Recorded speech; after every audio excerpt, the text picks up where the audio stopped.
What's up, everyone, and welcome to ClearTalk. Here's the question. What do 1930s engineers, a 200-year-old foreign policy, and modern U.S. power moves have in common? More than you may think. So today we're going to be connecting technocracy, the Monroe Doctrine, and the way America is kind of throwing its weight around right now. And why are they all connected? So buckle up. We're going to learn something today. All right, thank you very much for joining me here on Clear Talk. If you are new, welcome. If you'd like to check out more videos from the channel, please do so. Consider subscribing, like, share, comment, all that good stuff to get more videos in front of more people. If you'd like to check out my other channels, you have JMD Drummer there, Play, Puzzling. If you like what you see there, consider subscribing to those channels as well. That would be amazing. We have Patreon there, $3 a month. You can support any of the channels you would like to help grow those channels, help grow Patreon, help grow JMD Nation, and contribute however you would like. Any contribution and support you give is very much appreciated, and I thank you very, very much. If you're returning, you are freaking amazing. You're freaking amazing. Yo. So welcome back. Keep coming back because you are what makes JMD Nation. All right, so what are we talking about here? First off, let's flash back. Let's flash back to the Great Depression. The economy was wrecked. People were desperate. And suddenly, boom, there was a new movement that explodes in North America. And it's called Technocracy. All right. Technocracy was a movement. It was a social movement that was active in the United States and Canada in the 1930s, which favored technocracy as a system of government over representative democracy in partisan politics. Historians associate the movement to the engineer Howard Scott.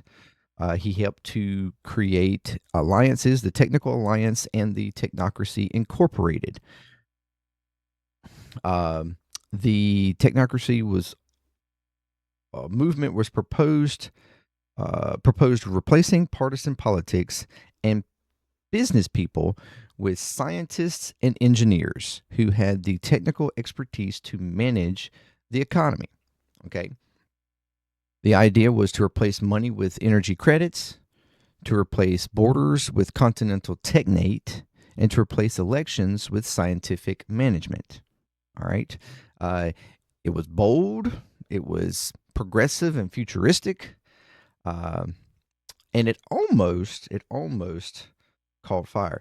Technocracy advocates contended that price system-based forms of government and economy are structurally incapable of effective action and promoted a society headed by technical experts, which they argued would be more rational and productive.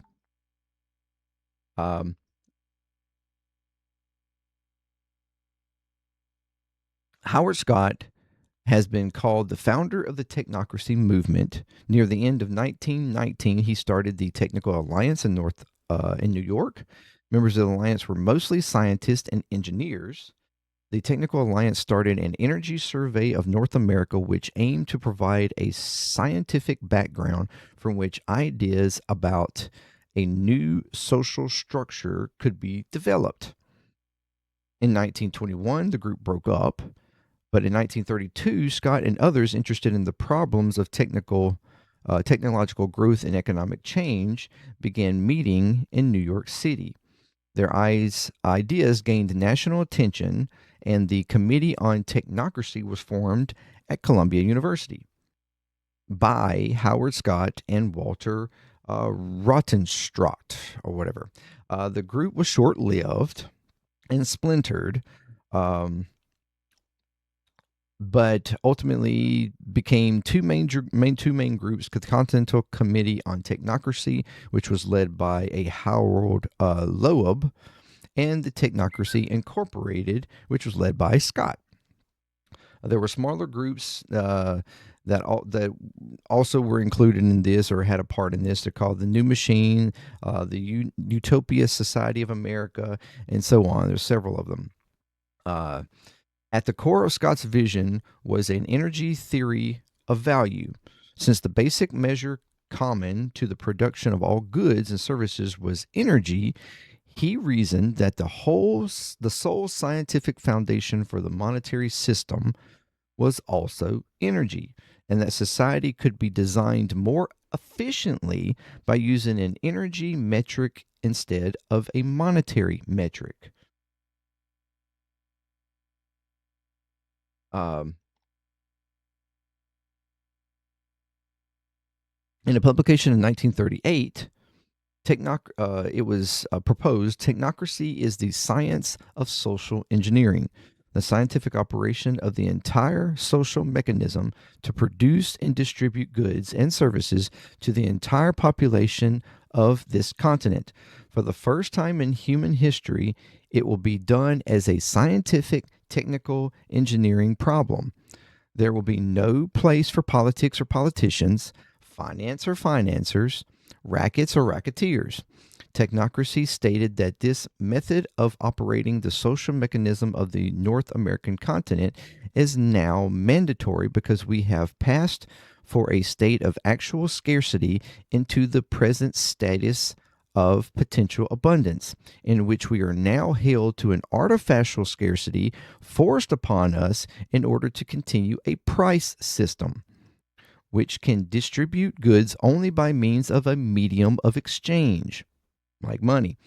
Technocracy states that price and abundance are incompatible. The greater the abundance, the smaller the price. In a real abundance, there would be no price at all. Only by abandoning the interfering price control and substituting a scientific method of production and distribution can an abundance be achieved. Technocracy will distribute by means of a certificate of distribution available to every citizen from birth to death. The technate will encompass the entire American continent from Panama to the North Pole, because the natural resources and the natural boundaries of this area make it an independent, self sufficient geographical unit. All right. So they basically were, in this time in 1930s, like I said, people were desperate. This is during the Great Depression. We had just got out of the Gilded Age, where wealth differences were massive and the largest ever in American history. So there was a lot of disdain for the wealthy and the powerful and the ones that were controlling or appear to be controlling the government and controlling everything, much like we feel today. And so there was this interest and need in the progressive thinking from scientists and engineers of completely changing the system, removing our republic democratic system of governance from politicians and partisan ideas and the fight of that constantly, along with the removal of our price system, things having this monetary value and the cost and profit scale there that was constantly causing chaos and issues with our economy. I mean, so this whole idea was being presented as a new system where that would eliminate scarcity and create abundance for everybody. And everybody, basically, the idea was for everybody to be on an equal scale. And there would be no way of hoarding any type of value of anything. And that was literally how they were planning on setting it up. We'll go further here. The calendar. The technocrat movement planned to remove the work schedule, reform the work schedule to achieve the goal of uninterrupted production, maximizing the efficiency and profitability of resources, transport, and entertainment facilities, avoiding the weekend effect. According to the movement's calculations, it would be enough that every citizen worked a cycle of 4 consecutive days, 4 hours a day, followed by 3 days off. By quote unquote tilting the days and work hours of 7 groups, industry and services could be operated 24 hours a day, 7 days a week. This system would include holiday periods allocated to each citizen. Replacing the system meant figuring out a new means of measuring distribution that also needed to be based on science. This led to technocrats concluding that measurements by units of energy was the most logical thing to do. Technocrats rationalized that the flow of energy can be what determines a price by energy, with the usage of all forms of energy units, especially having emphasis on the erg and joules. They came up with energy certificates, which would have a table with the information of the citizen's identification, age, sex, occupation, location, energy allotment, purchases made, and the issue date and expiration date of the certificates, formatted in a Dewey Decimal System, which individuals would be issued a booklet of their certificates. This was sometimes called an energy distribution card. So the technocrats held the differences between the energy accounting and monetary systems. There were equal allotments of energy.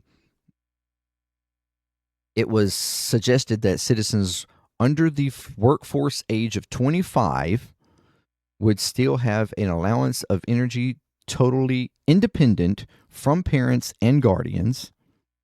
Retired citizens 45 would still get their allotment. The idea was that the working age would be between 25 and 45, a 20-year work age. Citizens out of work would still receive their allotments. Citizens cannot trade or give away certificates. They can only spend energy at verified vendors. Once a purchase is made at a vendor, the energy used is made void. The vendor does not gain the used energy, therefore there is no circulation of energy or hoarding of energy. The certificates have an expiration date. Any energy not used will become void, and on the given date, the citizen will receive their new allotment of energy. Once again, no citizen can hoard energy. Certificates are directly tied to an individual's ID, therefore it cannot be stolen or used by anyone else. And this was an example of said energy card, where you have your name, date, function sequence, issue date, valid date. This is sort of just a more modern day version of what it would potentially look like.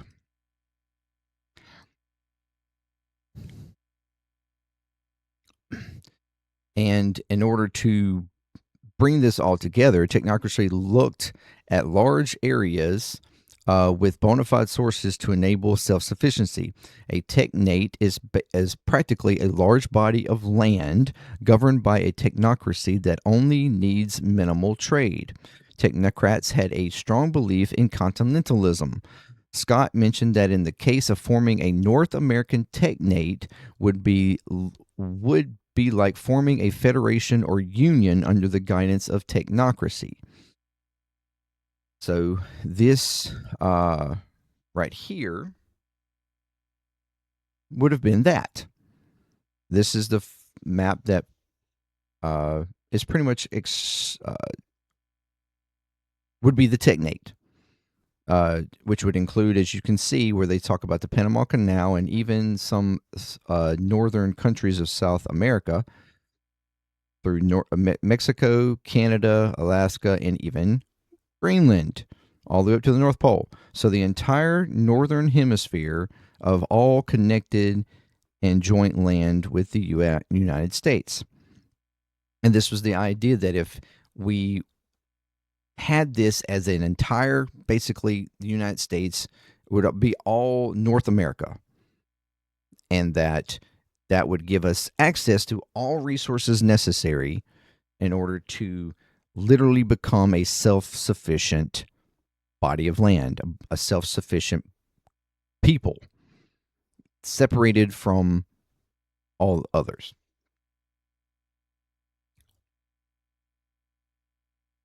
So now, now that we've got the understanding of what the technocracy was and the technique was, now we're going to go back even further. 1823, the U.S. tells Europe, hands off the Western Hemisphere. And that's where we get into the Monroe Doctrine. All right. The Monroe Doctrine, articulated by President James Monroe, in 1823, established a U.S. policy opposing European colonization in Americas and asserting American influence in the Western Hemisphere. The Monroe Doctrine was proclaimed during Monroe's annual message to Congress on December 2nd, 1823. At that time, many Latin American countries were gaining independence from European powers, particularly Spain. The United States was concerned about potential European intervention in the newly independent nations and aimed to assert its influence in the region while discouraging further colonization by European powers. Okay, so you had, this is in the early days. Monroe was one of the last founding fathers, basically, of the United States, and we are just gained independence, and to try to make sure that Europe didn't once again try to usurp its power over the U.S. and to allow the U.S. to become independent. In order to make sure America became and stayed independent and gained power, is basically that the entire northern hemisphere of the United States was America, and that Europe was to stay the fuck out, basically. The Monroe Doctrine is based on several core tenets. Opposition to colonization. The doctrine declared that the American continents were no longer open to colonization by European powers. Monroe stated that any attempt to extend their system to any portion of the hemisphere would be viewed as a threat to the U.S. peace and safety. Non-intervention. In return, the United States committed to not interfering in the internal affairs of European countries or their existing colonies in America. The doctrine established a clear distinction between the Old World Europe and the New World, the Americas, asserting that they should remain separate spheres of influence. Initially, the Monroe Doctrine was largely ignored by European powers as the U.S. lacked the military strength to enforce it. However, it gradually became a cornerstone of U.S. foreign policy, particularly as the nation grew in power and influence through the 19th and 20th centuries. The doctrine was invoked to justify various U.S. interventions in Latin America and has been interpreted in different ways by various administrations. In the early 20th century, the Roosevelt Corollary was added, which expanded the doctrine to justify U.S. intervention in Latin America countries to maintain stability and order, and basically is what started the U.S. becoming the hemisphere's police force. Over the years, the doctrine has been both praised as a protective measure for the Americas, but also criticized as a justification for American imperialism. During the Cold War, the doctrine became a green light for coups, invasions, and covert operations. And while to some degree it has, over the years, has kind of faded away, the doctrine does remain a significant aspect to the U.S. foreign policy, reflecting the nation's historical stance on European involvement in the Western Hemisphere. Its legacy continues to influence contemporary decisions about U.S. relations with Latin America and the broader implications of the American foreign policy. So, and it has shaped everything that how we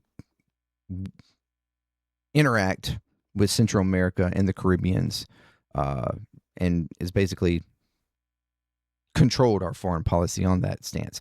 So the idea for the Monroe document was basically that the Northern Hemisphere, the Northern Hemisphere, was America and for America only, and that we were to, and Europe was to stay out. This was the separation of that time.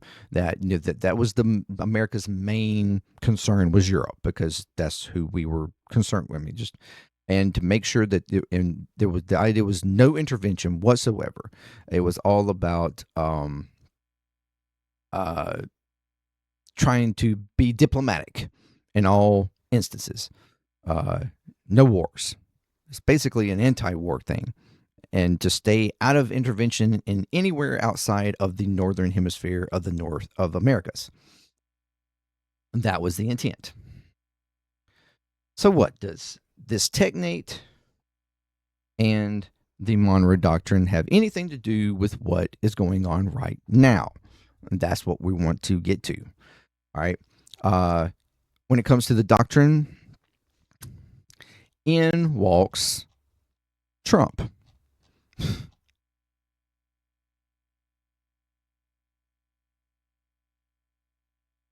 And Trump has now basically revived the doctrine. And he's revived it through his, we've heard here lately, he constantly invokes it every time he makes some sort of action, especially here recently with the actions in Venezuela.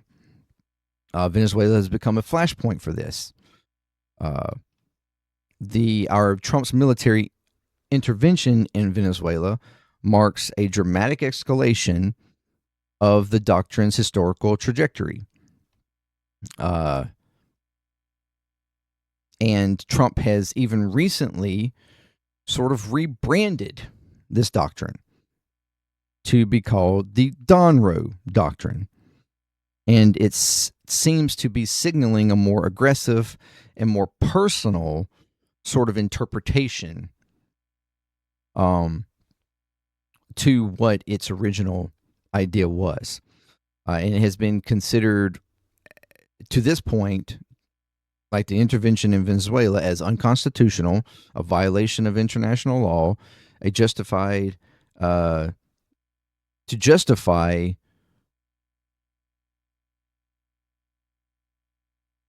narco-terrorism, or a fight against narco-terrorism, which has had some very shaky claims, and a decision benefiting oil interest rather than national security. The articles argue that Trump's the Monroe Doctrine is more unilateral, more militarized, more leader-driven, and less constrained by Congress or international norms. And then we have the broader context, the broader ambitions, where not only are we talking about Venezuela, but he has been talking about, we have Colombia in the mix. We're talking about Cuba. We are fighting with Mexico, or threatening Mexico. We've, previously had the conversation around sort of bringing Canada into the mix of being a part of the United States. And now, immediately after Venezuela, we have the argument and talk about Greenland being a part of this.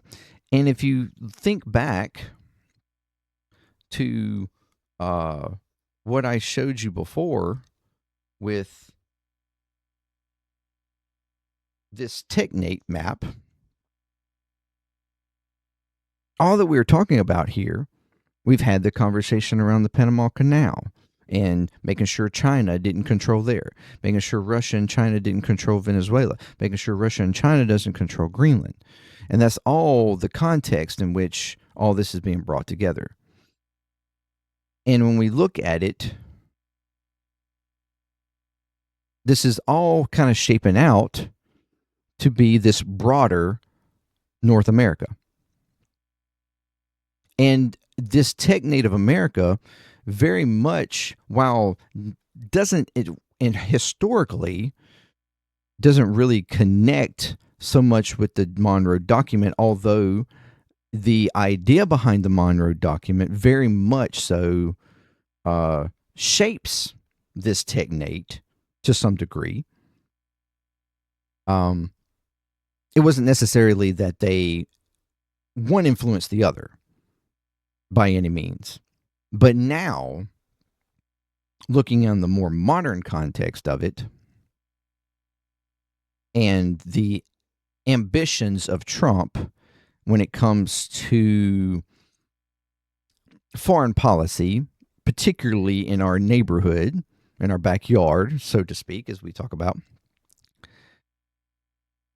and him wanting to have control of resources on all of this, because we have important resources in Venezuela, whereas oil and special metals and stuff that we're interested in. There's and all the way up to Greenland and our concern with Greenland and the fact that there is a lot of special metals and stuff that have not been tapped in Greenland. And this is all connected by what reason? For modern technology.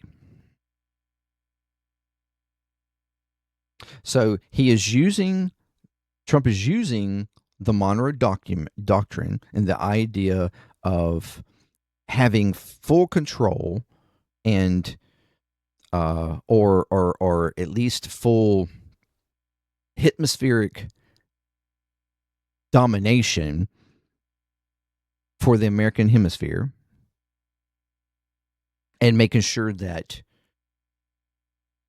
nobody else is having any type of influence or control within this northern hemisphere.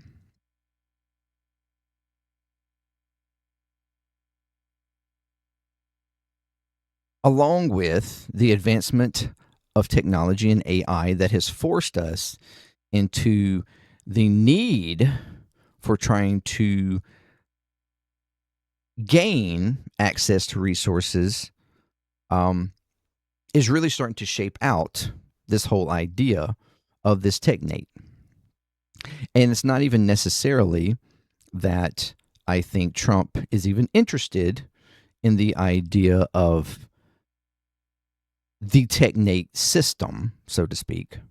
But I think he has interest in just the fact of him having a legacy of creating this broader North America.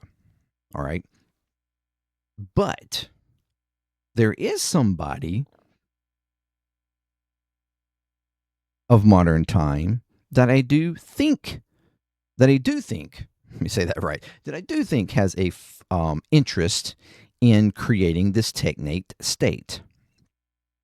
And that is Elon Musk. And why would I say that? Well, what's interesting about this whole thing is that when we look back in the 1930s around the Technocracy Inc., the main figurehead for Technocracy Inc. Canada was a man called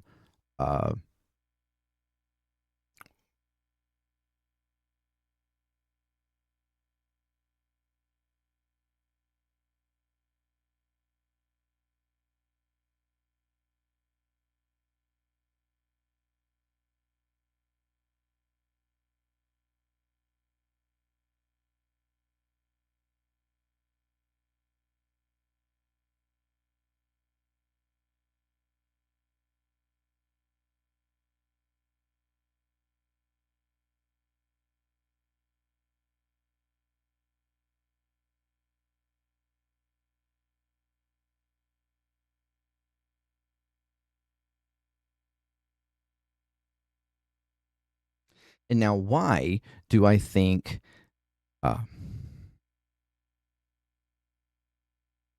but who do I think actually does have interest in creating the technique of America? I need to have.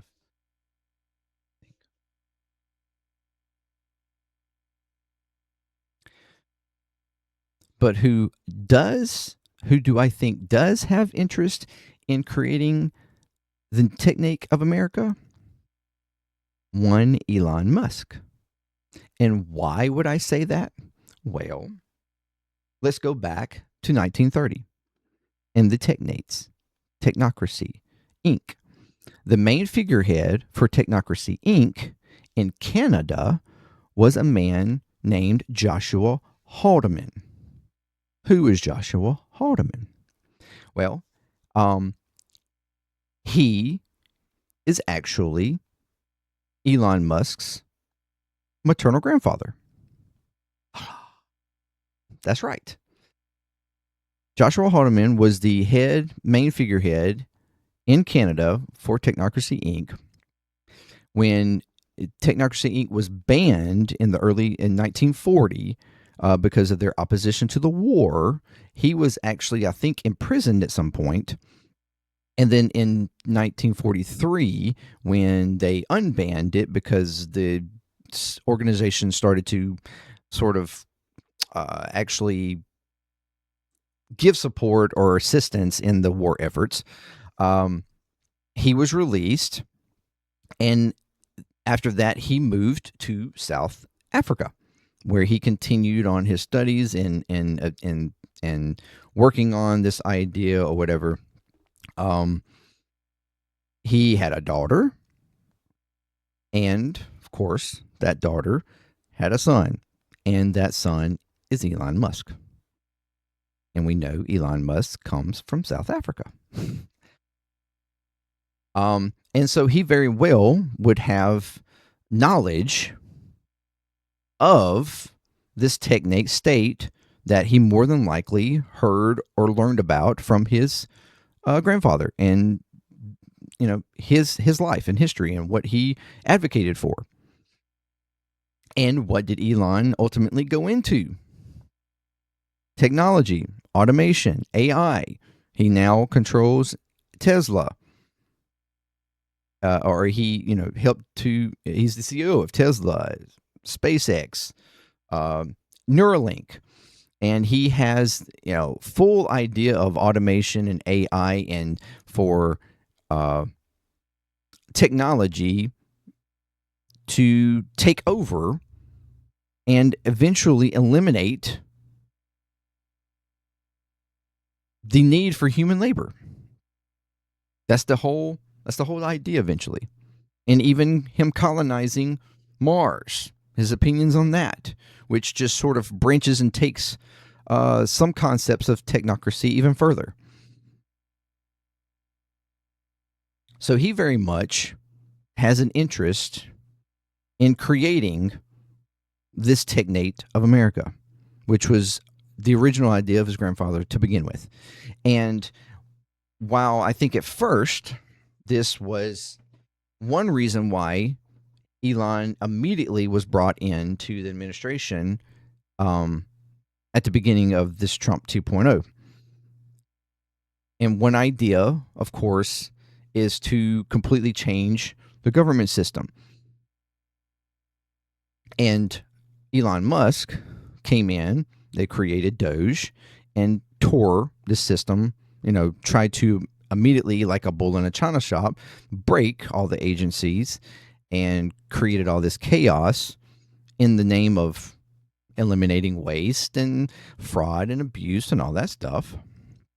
But it was ultimately to break the system, to remove these administrative state. And ultimately, I think the idea was partially maybe to give this idea of a change needed to be done to the system. Now, for me, I think that was backwards from what technocracy or science and the idea behind technocracy would have been that first you would probably want to actually create the actual physical state and physical domain before you completely tore the system apart, because or completely change the system. Because in order for a technate system to work, you would need to have everything established and in place so that we have full access to all resources in order for that to actually change and happen. So, in my opinion, Elon's initial moves with Doge was kind of backwards from what would be the ideal way of actually creating this Tech Native America. And this caused havoc, and he was removed.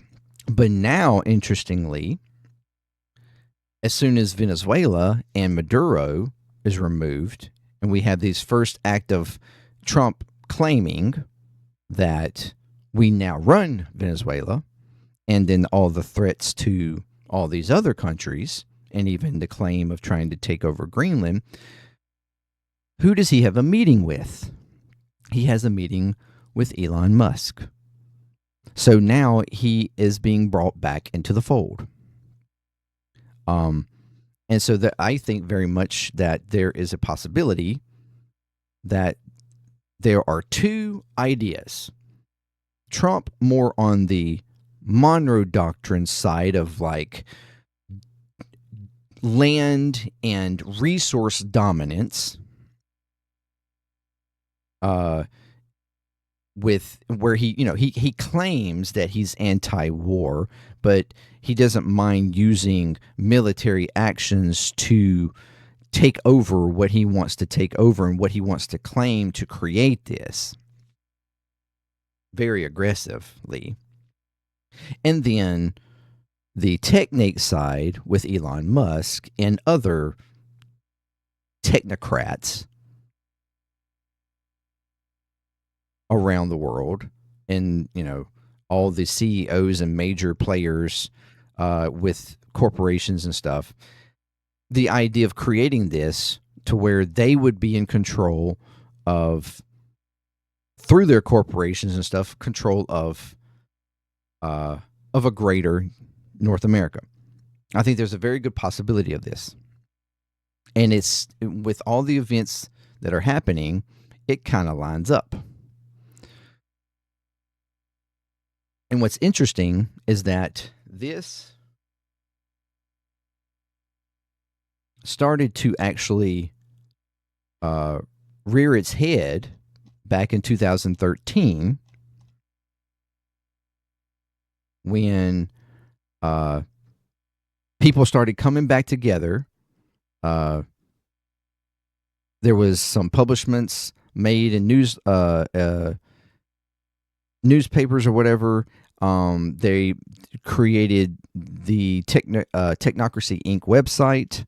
Kind of came up, and it was going through renovations and changes quite a few times. But interestingly enough, in 2016, or in 2015 rather, it was an announcement of a transition plan in 2000. The website said transition plan 2016, and it made an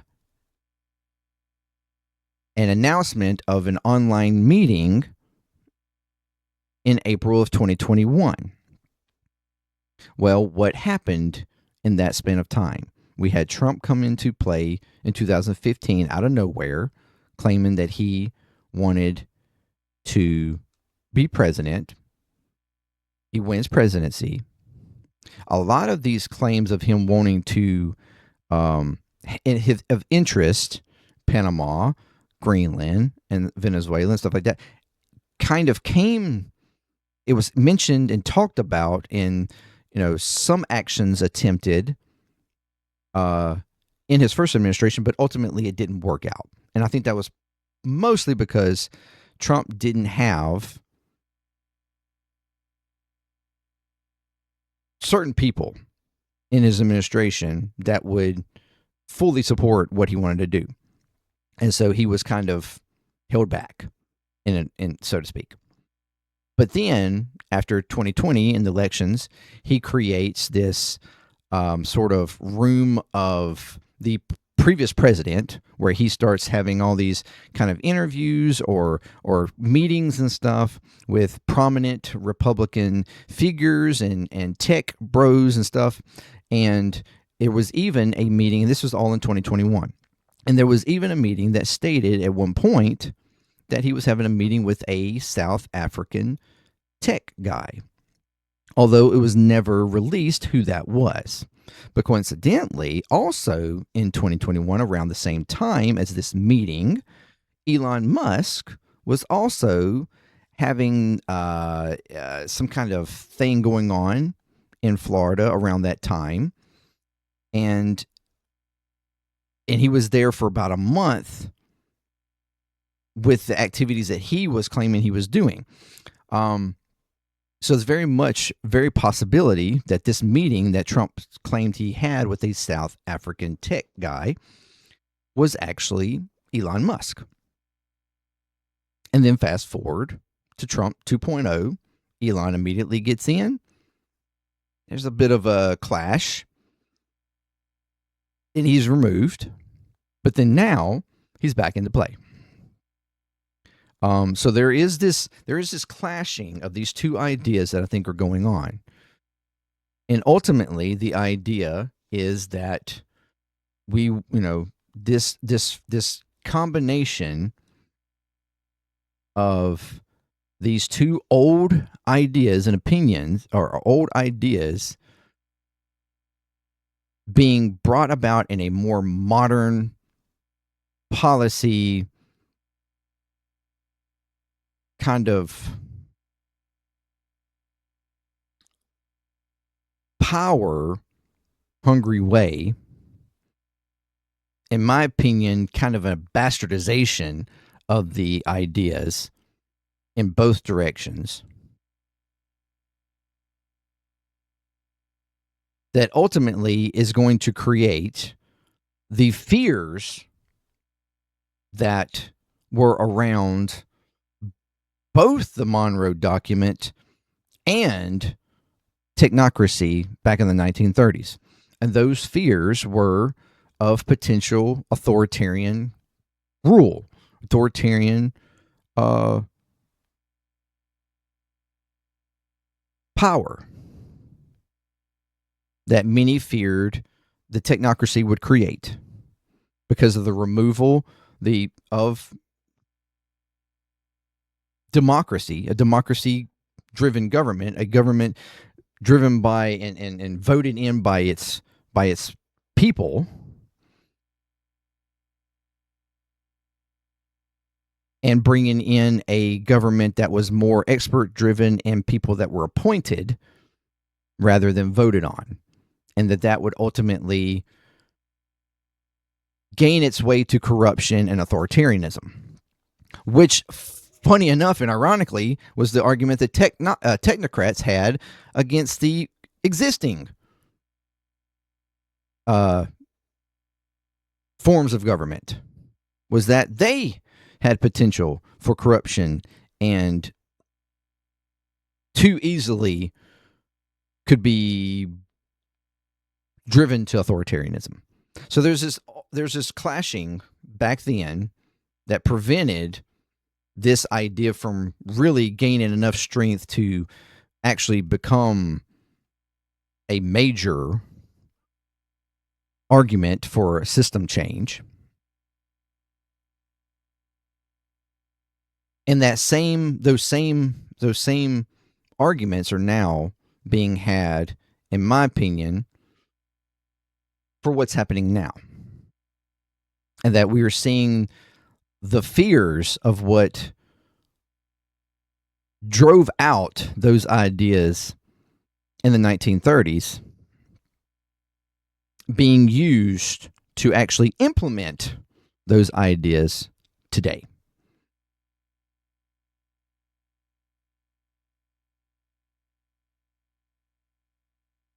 And while there are some concepts of this technocracy that I could even see, like, I feel that Elon's grandfather and the Scott and the ideas behind technocracy at its core, I think, had good intents.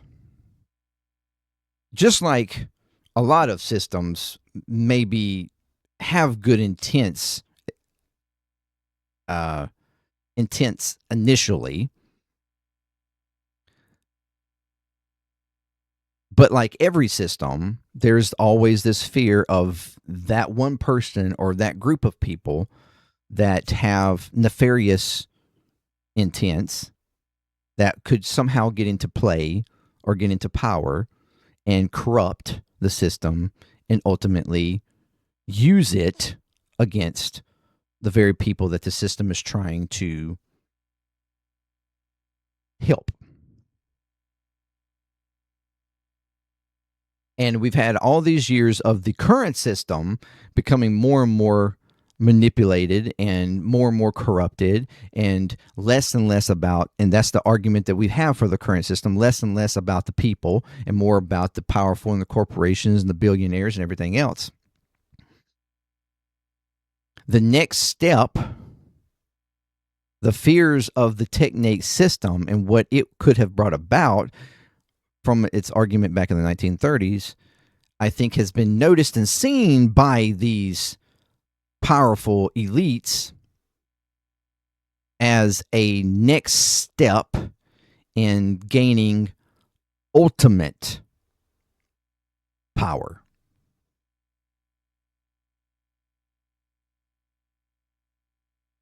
So, again, it's the idea that something that was originally, I think, meant for a good purpose and with a good state of mind, or at least a good thing for people. Because the idea was that people would have minimal work. There would be you would basically get everybody would get a basic income, which was, the income was energy, but it was a basic income from birth to death. Everybody. You would have health care taken care of, free schooling. The idea was a utopia where everybody was equal. Everything was self-sufficient. Nobody went without. There was no scarcity. I mean, that was the core of this. But just like anything that is thought up to be good and can be used in a good way, there's always the potential for corruption. And I think that's what's being used right now. Something good has been bastardized, and potentially now there's an attempt to implement it, but in a destructive way.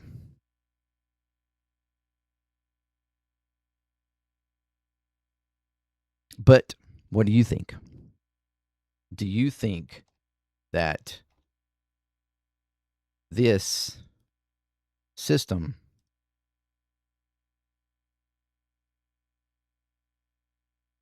is the future of America? Is this the future that the elites, the wealthy, the billionaires, the techs want? And how far are they willing to actually push to obtain it? And is this what we really want? That's the question. Thank you very much for your time. I hope that you learn something with this. Take it and research yourself. I did not even know about this until I think a few months back when I first heard about it. And I started to kind of look into it a little bit then. But then recently it's come back to mind, and I've did a deep dive myself into it. And it is striking how actions being taken right now very much line up with the origin, the original ideas of this technate. But my fear is that the powers at play, the ones who are attempting to implement this,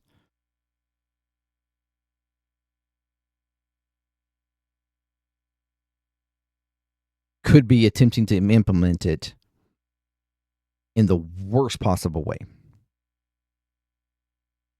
whether knowingly or unknowingly. So thank you very much. Let me know what you think, though. And until next time, peace. Clear Talk. I'm out.